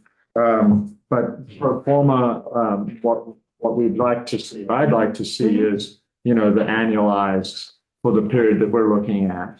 Ken, and I know you submitted that and this is the answer to the question I'm seeking is when does the project turn positive and what do those numbers look like? Because that's critical to understanding the impact of the exemption. And so you said year 5, so it may be, it would certainly be a much longer period. And I think the point therefore is that if one is in the business of making an investment, what is a reasonable period of time to wait for a return on your investment? And I think that's needed answers to that. Yeah. Was it 525,000 total benefits roughly? 442,000 and it's 75 of the mortgage reporting because the 105 has the MTA in it. So. And it's 32, was it 4 buildings with 8 apartments each? Was it? Yep, 32 units, all 2-bedroom units. All 2 bedrooms. Correct. And it's And located. these are all market rates. These Yeah. are market rate, correct. It's over by the Holiday Inn, right? Correct. Yep, there was a house there that burnt down. And then about 8 to 10 children into the school district. we got a report on that too. Mhm. And then this is the creation of 2 permanent positions as well. Right. Secret came back good too. There was a secret review by the town, so they received their approvals in 2024. It's included, right? Yes, yep, the neg deck was included in the documentation. Nothing's changed since. Correct. So while on the market rate / affordable housing we just had in the prior conversation, and this was sort of somewhat not to go into it, but just review that quickly since it's always an issue, and we are talking about Poughkeepsie where affordable housing is, you know, at a critical. So can you speak to the affordable housing component from your point of view? And then, you know, you didn't hear it because you were outside, but we'll just review that again. Sure. Well, this is market rate housing. And I think the IDA is very familiar with some prior countywide assessments that have been completed by Dutchess County Planning, by Patterns for Progress, that speaks to the overall need for housing in the county, regardless of whether it's workforce or market rate. And these reports they're really very informational if you haven't seen them. I think you may have had a presentation, but the interesting component is a lot of municipalities are asking for affordable housing or workforce housing to be built into their applications that come before the boards. But these reports actually speak to the generation of all types of housing. And so the creation of market rate housing allows people who are in houses that are aging out or for other reasons to move into these units. Those houses become available and then someone moves up into those houses. So overall, the mere creation of housing, whether or not it's market rate or not, creates more workforce housing than just the movement of people from one housing type into another. But the question though is which type of housing needs to be incentivized? I mean, we can talk about there's a need for all kinds of housing, but which type needs to be incentivized? The type that otherwise would not be built. Exactly. And looking at the rent, $3,000 on a 2-bedroom does not seem unreasonable at this point. It seems almost below market for some areas in Dutchess. No, I'm not speaking. No, I know. No. But that brings us back to our conversation in the committee and the Monroe County report from upstate. Or wherever Monroe is. Upstate. Well. Monroe County is. Yeah, I mean, it was just any apartment is a good apartment. It's ugly. So looking at these numbers here, it looks like you're projecting a net income of, once it's underway and it's I'm looking at the NOI. For stabilization. So if I'm reading this correctly, it's 825,000 a year. Income minus expenses, that's Before debt service, right? Yeah. Yes, so that's before debt service? correct. And what would the debt service? So the debt for the service is going to chew up the rest of that, according to my With a 5, understanding. right. Yeah, I mean, we 5-year use- break even, I'm assuming it's not going to chew up all of it. We use the 6% rate for the debt service, so I don't know where this is right now. 6% of $12 million investment is about whatever, 800,000. So there it goes. 100%. But you're projecting a 5-year break even. Yes. Try and get the rents up. Because, yeah, I mean, you have to establish stabilization. So the expectation of this being fully built in year 1 and fully occupied in year 1 is highly unrealistic. Well, sure. So there's a transition. And so by Yes, year 2 years. 5 Yeah. is when it's stabilized and they're finally seeing a return on that investment. With our help. With your help, yes, not including the debt service. Yeah. Correct. You're just saying positive cash flow in year 5, or are you saying you've recouped all your investment? Positive cash flow is year 5. Okay. Yeah. They're not recouping. I'm like hearing one thing, and I'm like, that's really interesting. Yeah. So, because we're talking about return on investment, in conversation here, and I'm like, Right. okay, well, you're not making a profit by year 5 on the whole entire project. Because that was a weird Statement. use of terminology in the prior application, which indicated recoupment of investment, which is not on, it's not the sort of Not normal an measurement. income in the civil housing. No, I understand. Yeah, that was, Right, that was different. right. I just, So- the Yeah, reason I heard return on investment in 5 years, I'm like, these numbers don't seem like, okay, excellent, thank you. So you have any other comments on the affordable housing component of it? We obviously would love to incentivize and that component, but don't have the tools. The county has some of its own tools, but we within IDA don't have those set up right now. And however, what we do have is ways to incentivize the construction of more housing, which will help. right. So that's, We're here for I think, where we're at. So I think, we did not end up having a Comoin report on this early on. No, it's not highlighted required. here. It's not required. No, There's there's no requirement for it. There's no pilot, right? Right. And the current Comoin report that we do doesn't have these other things factored in. So, okay. So given Mid Hudson's development's reputation and 32 more additional units, I'd like to make a motion to approve the final authorizing resolution. I'll second. very good. Rob, if you would, Okay. Taking the roll, Mark Doyle, approve. Amy is recused, Jamie Pacone, Approve. Tom McCount, Approved. Brian Berrien, True. and then Christopher Munn. Yes. All right. Get Amy back and Yeah. Frito-Lay, right? Thank you. Okay. To stimulate. We have a meeting next Wednesday, don't we? A committee? Yeah, I think some of that may be more subsidies than an IBA or. I know. It's here, but we can. Sure. Oh, yeah. But the other problem is we're only getting like 2,500 a unit for rec. Welcome back, Amy. Thank you. What did I miss? No, I know. I'm sure. You guys made it through that. Yeah, but you were missed. Yeah, You were missed. you were referenced. Was I? Yeah. You're not gonna get any resistance from me if.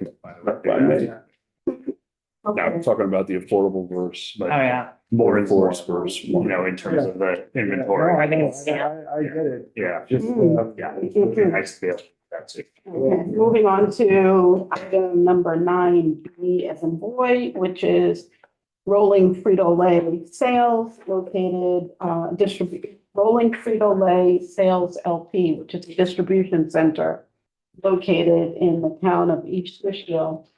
The applicant is requesting an extension of the project's completion date to December 31, 2026. And an amendment to the lease agreement to reduce the number of full-time equivalent employees. And we will not have anyone from Frito-Lay representing this request today. As you all may recall, this initial request was put before the board in the spring of this year, then followed up with a walkthrough of the Frito-Lay facility in June of this year with Mark, myself, the town supervisor, and representatives of Frito-Lay, where we then, I want to leave it up to you to describe what we saw, but we can attest to the facility being completed, construction is completed, seemingly all materials seem to be installed. It says CO was issued, right? CO was issued, and more importantly, a certificate of completion, which is what the IDA staff then uses to trigger the start of the pilot. Currently, the taxes are still full 100%. The pilot has not kicked in. And so I'd like to defer to you to talk about the walkthrough. Absolutely. Yeah. So thank you. Mhm. Yeah, obviously a building in which they've invested a lot. The facilities are high end. But what's fascinating about it is, the height of the ceiling. It is a very large building height-wise. It's actually quite visible from Fishkill Farms as a result of that. And that's okay. And the reason is that through automation, they're able with mechanical means to automated mechanical means to receive and lift and stack their incoming items, because it's a consolidation warehouse for distribution. So they have their incoming items coming from their various production facilities en masse, and then going out broken down in the various order components to the different retailers, supermarkets and big and small retailers, with a whole mix of all these different components. So these large supplies of tractor trailers on one side of the building get stacked up on these multi-level gantries, all mechanically, and then actually delivered also mechanically back to sorting and packing area, and then shifted out mechanically, automatically to the loading zone for the trucks going out. But the amount of computerization, of mechanization, and actually there's a couple of robots there too, which are quite fun to look at. So not, they're just stationary robots. Nothing too much. But a couple of questions.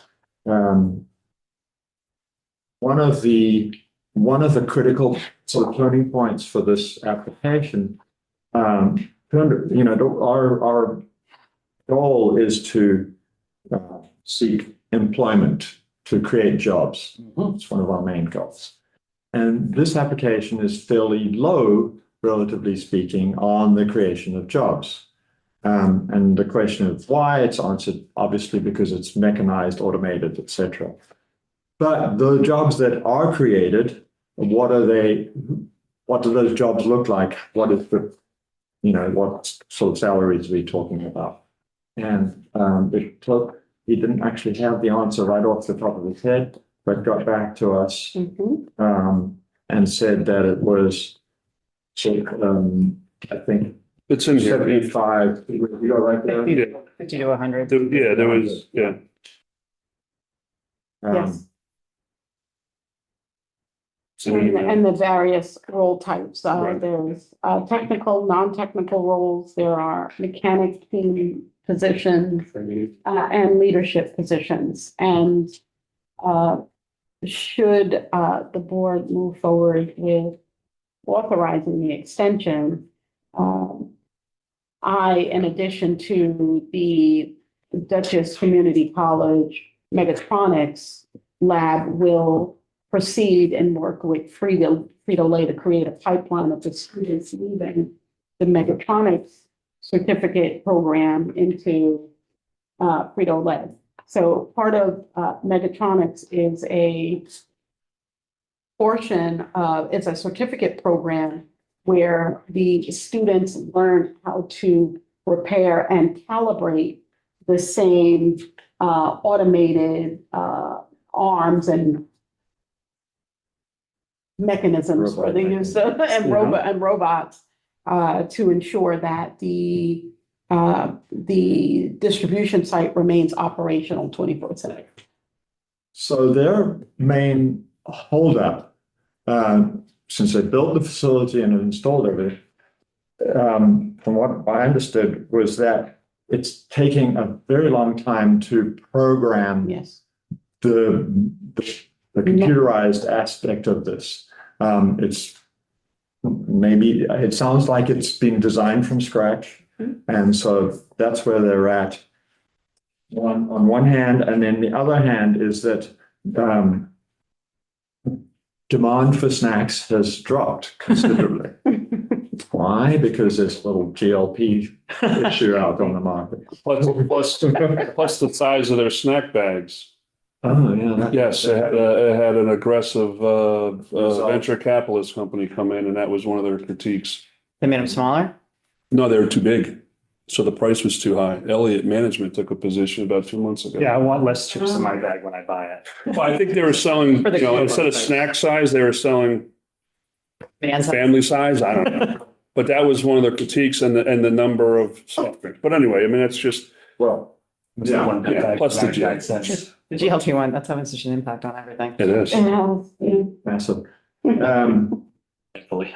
So there they are. They've made the investment. They're getting it ready. Liz, it sounds like there are a couple of questions on the legal side in terms of time extension, and also the second question, which was the reduction of full-time and FTEs requested. Right, so one of the things that pushing back the completion date does is it also gives them, they have a 2-year time period after the completion date to create the required number of jobs. Yep. So they're basically saying that by December 31st, 2028, they will have created the jobs that they promised. No, that's not. Extension is granted. Right, no, but they also want an amendment. Well, no, and so I'm saying, so with this, they're saying that before we get to that date, rather than coming back and telling us at that time that they're not going to be able to meet the number that they promised, they're asking for the reduction based on how their operations have changed from what they came to us with at the time of the application. So if the board were to proceed with granting the extension, but not the reduction in the number of FTEs, there would be the potential for them having a recapture event. And we set forth the provisions for how much we recapture based on what year they are in the project when the recapture occurs. And the one other thing I just wanted to mention as we're talking about the original application on this is, so we talk about how when we calculate the pilot, the base assessed value is usually the assessed value at the time of closing, and the pilot is granted on the amount above that base assessed value. For this project and some of the East Fishkill projects that were approved, the applicants actually went and negotiated with East Fishkill, and rather than having I think it was under $1 million at the time of application, what these lots were assessed for, they actually set the base assessed value for an increased number. So for this project in particular, it's a $6.5 million assessment. So they're saying, even though we haven't yet invested the money, we'll pay 100% of the taxes on 6.5 million. And then on that increased amount above that is what the pilot will be calculated on. So this was a little bit of a different pilot where it's not saying they're only paying on a much lower number. Yeah. So you're saying if we were to extend them, they continue paying this higher than they would have negotiated number in the meantime. So it's not in theory as problematic as it might be to the board if it was, 48 cents. When they came in and gave their presentation, they had said this was going to be one of the most state-of-the-art warehouses in the world for them. Right. And they also promised, was it 48 jobs or 80? 80? I had 82 originally. I mean, that's And what are they promising now? 20, 30? 29, yeah. From 80? Say hi, baby. Yeah. It's the way. No, It's Yeah, the automation is what it is. If you look at the building, it probably can function with fewer than 29 people. It is pretty. I mean, I haven't had this happen in my 5 or 6 or 7 years here. Overpromise, underdeliver, Liz. So, Don, what would be the clawback versus why not to clawback? So Other than the tax, I mean, the tax is a nice incentive, paying the 100%. What we end up, it was 80 FTEs that was in the original lease agreement. And the way that our recapture provision works is they have to meet 90% of the promised jobs in any given year. And then the recapture event, basically, if it happens in year 1 or 2 after completion, it's 100% that gets clawed back. If it's year 3, 90%, and it goes down by 10% each year. So basically, you would have the right to terminate the pilot if you wanted, or to just recapture the benefits given. In this case, it was only sales tax and pilot. I don't think there was a mortgage reporting tax exemption for this project. What's the dollar amount of the overall, like the overall? That was huge. The project, Obviously, we wouldn't pocket anything from, with the pilot, we just cancel, it wouldn't be any money, and then we just start paying a large amount. Right. But like year one, like just the year one pilot, what's their discount? What's their, 90. It's a 90, yes, 90. right, but what is the expect, do we know what that number is gonna be? I don't know what Projected number? what the assessment is. we have the, It should have. I think well, there's some Packets sort of here. projection here. That's the project cost was $100 million. right, including, All what's the, investments. right, Yeah. what's the projected for, first year property tax without the pilot? Do we have that number floating around?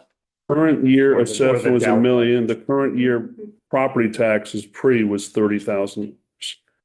Right, so But that was this is the before original. they- Yeah, before, Did anything. the vacant parking lot that they built it on. So we don't even.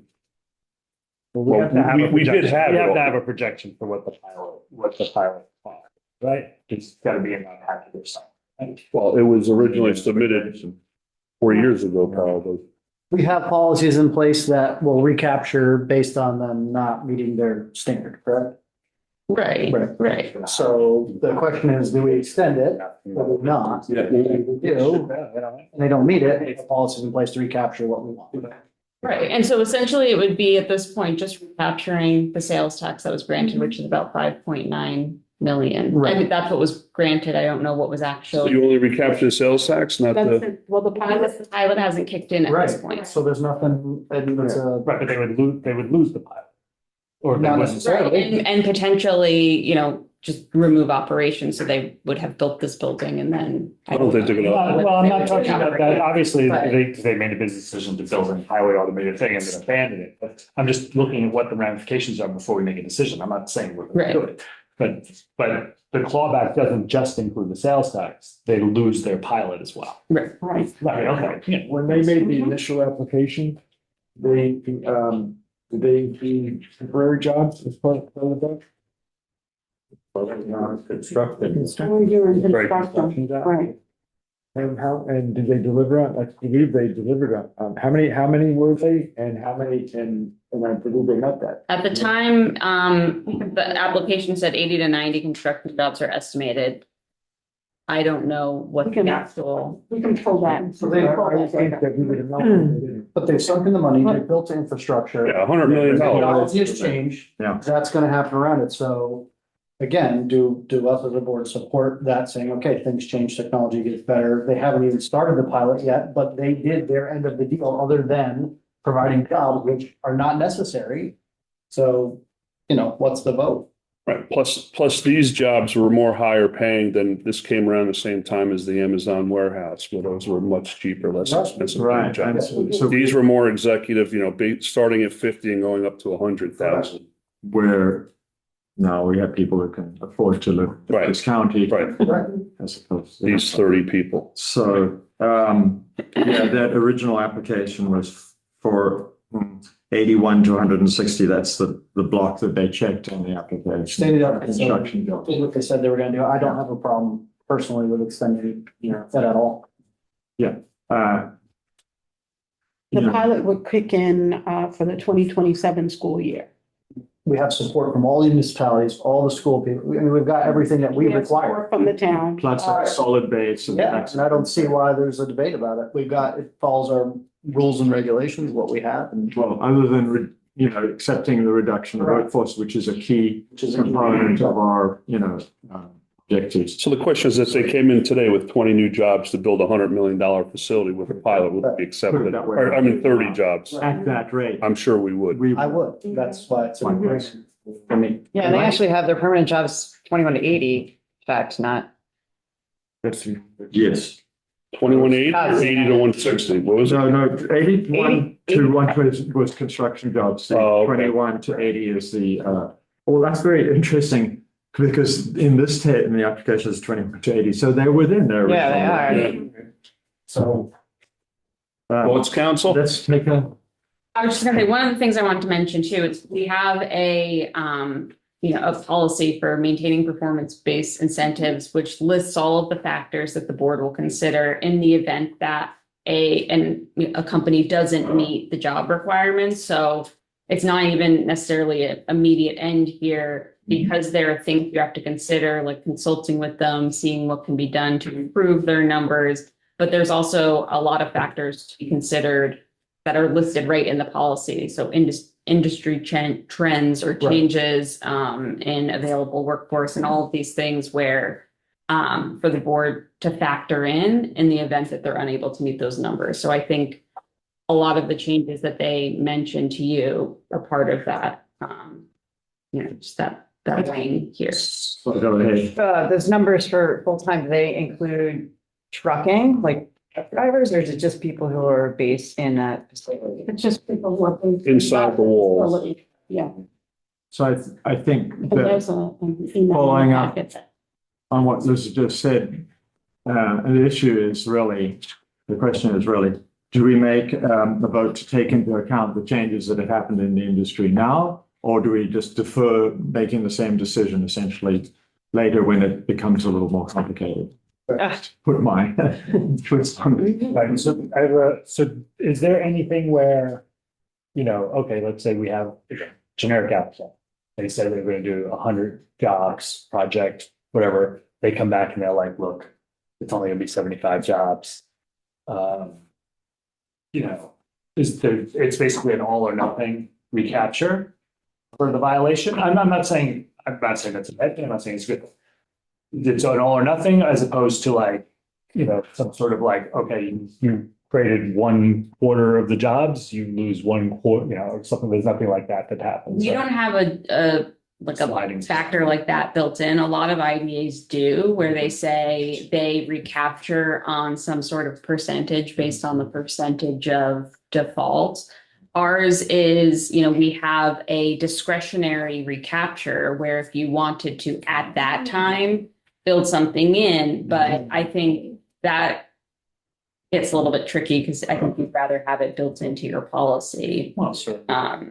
So it would be potentially an option for the board if it wanted to, that, if something like this were to happen, and someone were to come in dramatically lower than the jobs they projected, that the board could, instead of having a full 100% recapture and pilot cancellation, there could be a partial recapture, like perhaps the board might decide that some of the sales tax benefit could be recaptured and the pilot could remain, for example. Exactly.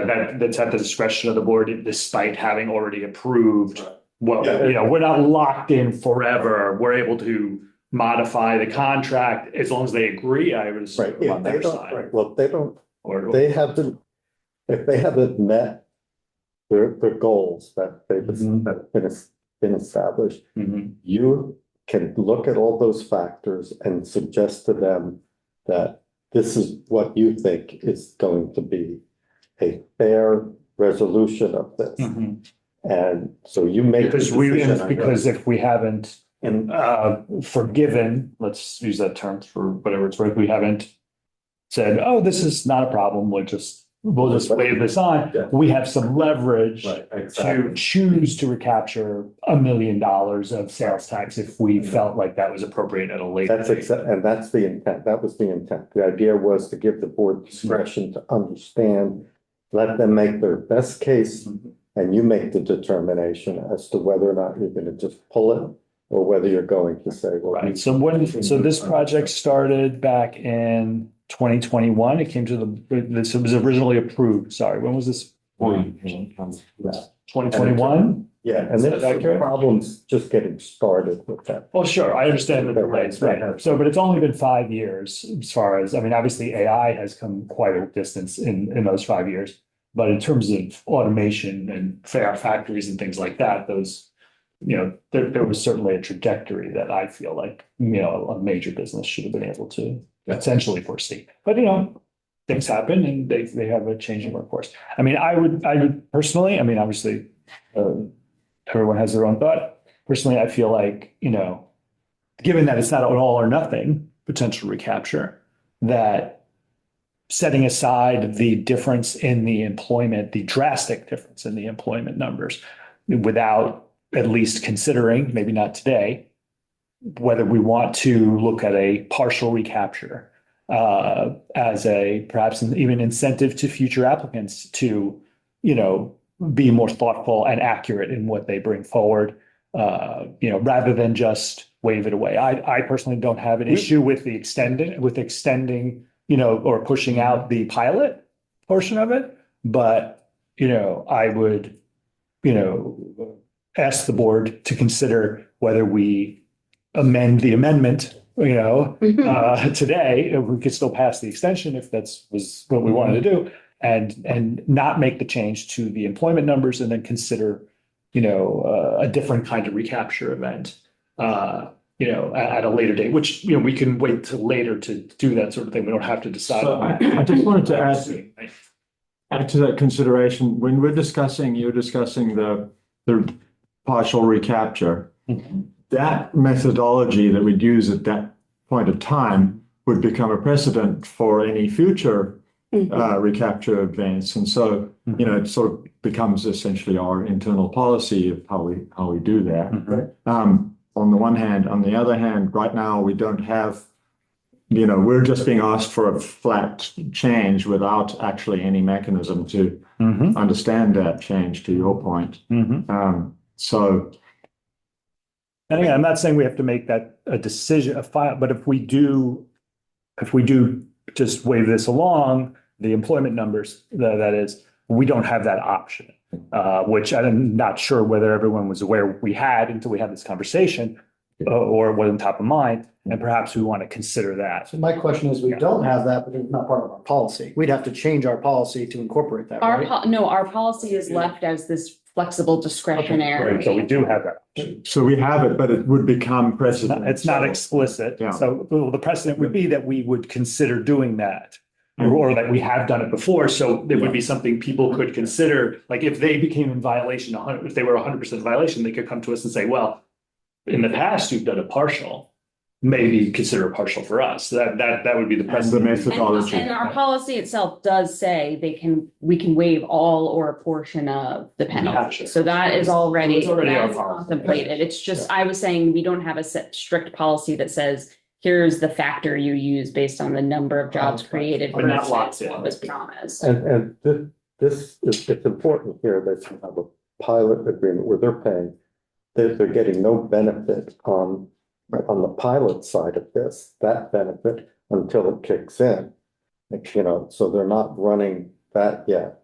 Well, they're getting the benefit right now because I'm sure the assessed value of that property is much higher than the base amount that that they're paying now.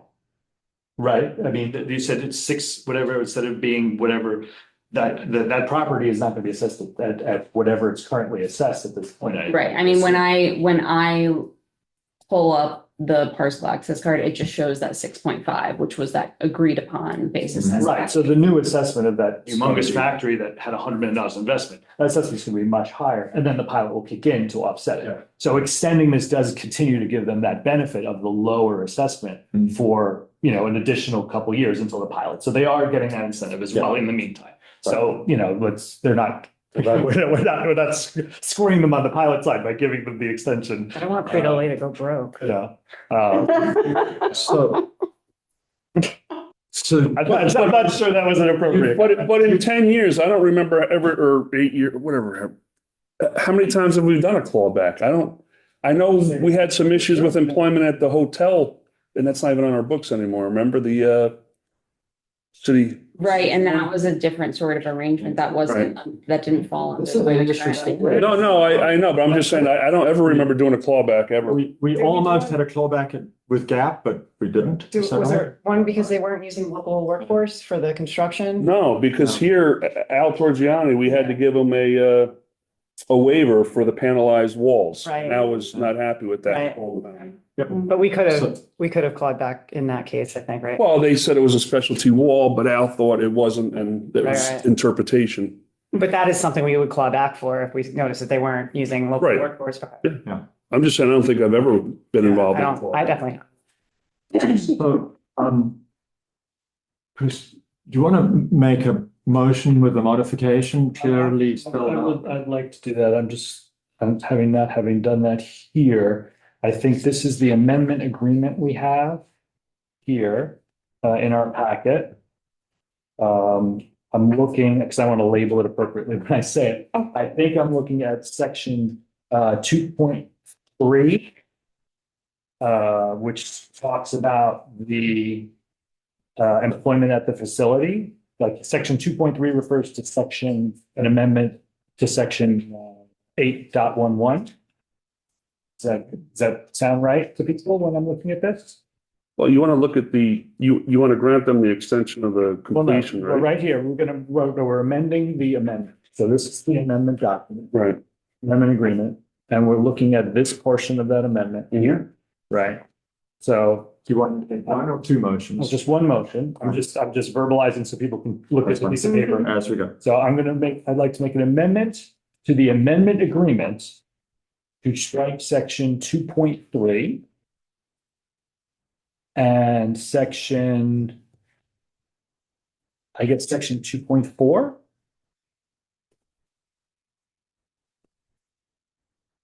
Both of which reference the number of FTE jobs.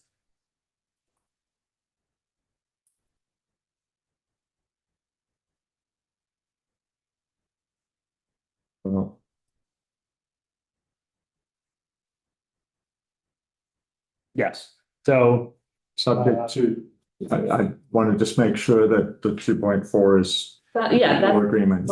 yeah, sections 2.3 and 2.4 are the ones related to the FTEs, and then just generally any other references to the FTE amendment in the amendment agreement. but what she said, that's my motion. That's allowing them to lower the number or not? No, This would be striking our acceptance of them lowering the number from our amendment. Which the amendment will allow them to extend to. It will still continue to extend the pilot. Yeah, okay. And what you'll be saying is that they will be required to meet the number of FTEs promised in the original lease agreement, that 80 FTE number, by December 31st, 2028. So there's a long runway to Still have that. come up with And they're never gonna meet that based on. And then we'll have it, we can have another conversation and we could amend it again. If we decided that we didn't want to do any kind of recapture, we could make that decision later, but now we know we have that option. Okay. So we can make that decision at a later meeting if we chose to forgive the change and not ask for any kind of. They could also like relocate people to this facility and have them as, you know, Certainly. not necessarily to Or use, find some jobs, right? really clean Truckers. sweepers. now, Chris, so however, the first or second part of your motion is for the extension of time. No, it's already in the agreement. I'm amending the You're existing. just doing that, that's why. I'm just amending the piece of paper. Take two votes. Right, so That's what I was we'll saying. vote on the amendment and then we'll. Together on the other. Fine, very good. We'll vote to amend the amendment, then we're gonna vote on the amendment. That's fine. So I just need a second on my motion to amend the amendment. Who's? I'll second. Thank you. Thank you, Amy. Sure. And I will take the roll. Or if we have discussion, I don't know if you have discussion. I think Oh, we we- just discussed. We just, I feel Yeah, I like, think I feel like we- we discussed enough. Tom, you have Yes, sir. Well, I want to make sure I got it straight. The first vote is going to be on the extension of the time. No, we're not discussing that yet. First vote is to change this agreement, this amendment agreement, to remove the Okay, so FTE can I part. add to our discussion before we do that? though? Mhm. Going back to what Jamie said, if they walked in right now and said, we're going to promise 30 jobs and we're going to build $100 million building, would we accept that? And I think we would. And why wouldn't we allow them to change the number to the 21 to 30 jobs now? I mean, understanding what they've been challenged with. Yeah. I have the same hang up. We would accept it. We would accept it now. So why just have to deal with this later when we can just deal with it right now? I mean, we've already. The question I would need is a little more numbers to see what their pilot is, what it was, like the original application that showed. I need some numbers to look at, but I agree. I would approve 30 new FTEs for $100 million project, but that's not what was promised. That's kind of the issue. We can't as a committee just keep, changing. Because it was how many years ago? 5? Just 5. I mean, 5 is a lot, but 5. I mean, it could have been built and operational like Amazon was in 18 months or 2 years, and they promised 500 jobs and delivered. So we considered. we're not denying them. Yeah. Okay. And we're not punishing them now. We're just saying maybe we come up with a formula where they're going to pay a little bit more on the pilot. Or maybe we don't. And at least they will still get a chance to come before us and. Yes. Oh, absolutely. And they go to 2028. Yeah, we're just saying today, no good. Okay. Right. And come back and show us why or more, yeah. And what happened? There's not even a representative here. Yes. And just take into Don said we account, don't be able to the original application left a range of 21 to 80 jobs. That's what the original application had. But the number they said, the number they gave us. Over time, Yeah. from what I've seen over time, they said it would be. I 80, guarantee and they can get to 80 in 2 years because they will start basing trucking out of that. And then they'll say that they have, they'll. This isn't a bad idea to go down this route. I agree. We can have a conversation. Base and You okay? such to support. Yeah, so if you're a trucker that's based out of. We're not telling them no. All right. And it's their original application, our methodology. Anything else on the amendment to the amendment? And we have a second for that. Amy? We have So We're going to take a The vote. first is Christopher, seconded was Amy, and so now we're taking the vote. Mhm. Mark Doyle, Approve. Amy Bombaderi, Approve. and Jamie Pacone, Approve. Tom LeCount, Approve. Brian Berrien, Approve. and Christopher Munn. Approve. Okay, so Very now. good. the So second- now we make a second motion. Yes. Then the second motion is to approve. I'm looking for the sentence. The completion date to December 31st, 2024, an extension to December 31st, 2026. I'm sorry. So making a motion for Frito-Lay for an extension of the project's completion date to December 31st, 2026. Just the amendment as amended. Right. I will second. Chris. And Jamie, Yes. and so the vote will be Mark Doyle, Approve. Amy Bombaderi, Approve. Jamie Pacone, Approve. Tom LeCount, Approve. Brian Berrien, and Christopher Munn. Approve. Okay, wonderful. Okay, we are getting back. Oh, water for anybody? Doing okay now, Penny? Everybody's been okay? You want some water? Jamie.